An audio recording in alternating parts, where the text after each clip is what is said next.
ലോകകപ്പിനിടെ കണ്ണീരായി ദക്ഷിണാഫ്രിക്കൻ താരം Jayden Adams അന്തരിച്ചു. കേപ്പ് ടൗണിലെ വസതിയിലായിരുന്നു മരണം. ആത്മഹത്യയെന്നാണ് സൂചന. കൂടുതൽ വിവരങ്ങൾ അധികൃതർ ഇതുവരെ പുറത്തുവിട്ടിട്ടില്ല.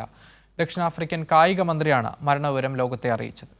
Respectful memory of Jayden Adams of South Africa.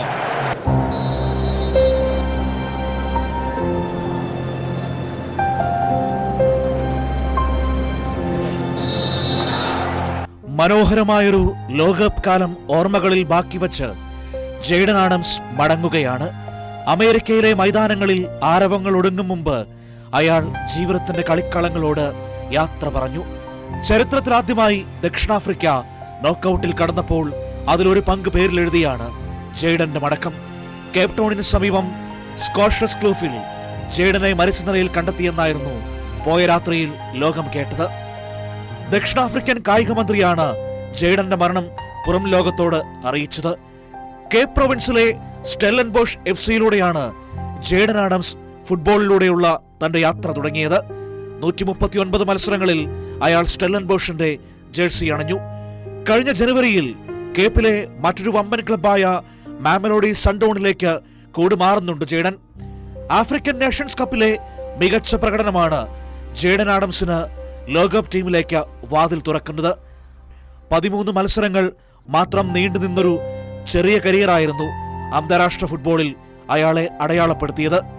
എന്നാൽ ആ ചെറിയ കാലം കൊണ്ട് ജെയ്ഡൻ ആഫ്രിക്കൻ സംഘത്തിന്റെ സ്ഥിരം മുഖങ്ങളിലൊന്നായി. ലോകകപ്പിൽ മെക്സിക്കോയ്ക്കെതിരായ ഉദ്ഘാടന മത്സരത്തിന്റെ കിക്ക് ഓഫ് മുതൽ ജെയ്ഡൻ കളത്തിലിറങ്ങി. ദക്ഷിണ കൊറിയക്കെതിരെ ദക്ഷിണാഫ്രിക്ക ചരിത്രത്തിലെ ആദ്യ ജയം പേരിലെഴുതുമ്പോൾ പകരക്കാരനായും അയാൾ കളത്തിലുണ്ടായിരുന്നു. നിർണായകമായ 3-ാം മത്സരത്തിൽ ചെക്കിയക്കെതിരെ ഇറങ്ങുന്നതിന് തൊട്ടുമുൻപാണ് ജെയ്ഡന്റെ മുത്തശ്ശി മരണപ്പെടുന്നത്. ജെയ്ഡൻ ആഡംസ് ഫുട്ബോൾ താരമായി മാറുന്നത് കാണാൻ ഏറ്റവും ആഗ്രഹിച്ചത് മരിയാന ആഡംസ് എന്ന ആ മുത്തശ്ശിയായിരുന്നു. അത്രമേൽ പ്രിയപ്പെട്ട ഒരാൾ യാത്ര പറഞ്ഞുപോയ വേദനയിലും അയാൾ ടീമിനോടൊപ്പം തുടരുകയായിരുന്നു. നാട്ടിലേക്ക് മടങ്ങാതിരിക്കാൻ ജെയ്ഡൻ ഒരു കാരണമുണ്ടായിരുന്നു. മത്സരം ഉപേക്ഷിച്ചു പോയാൽ ചെറുമകൻ ലോകകപ്പ് കളിക്കുന്നത് സ്വപ്നം കണ്ട മുത്തശ്ശിയോടുള്ള നന്ദികേടാകുമെന്നായിരുന്നു ജെയ്ഡൻ പറഞ്ഞത്. ഒടുവിലിതാ കളിയും കളി മൈതാനങ്ങളും ഉപേക്ഷിച്ച് ജെയ്ഡനും മടങ്ങിക്കഴിഞ്ഞു. അപ്പോഴും മൈതാനങ്ങൾ പലതുവഴിയ കാൽപന്തിങ്ങനെ ഒഴുകി പരക്കുന്നുണ്ട്. വഴിയിൽ എവിടെയോ ഇറങ്ങിപ്പോയ പ്രിയമുള്ളൊരാളെ തേടിയെന്ന പോൽ. Welcome desk, Kairali news.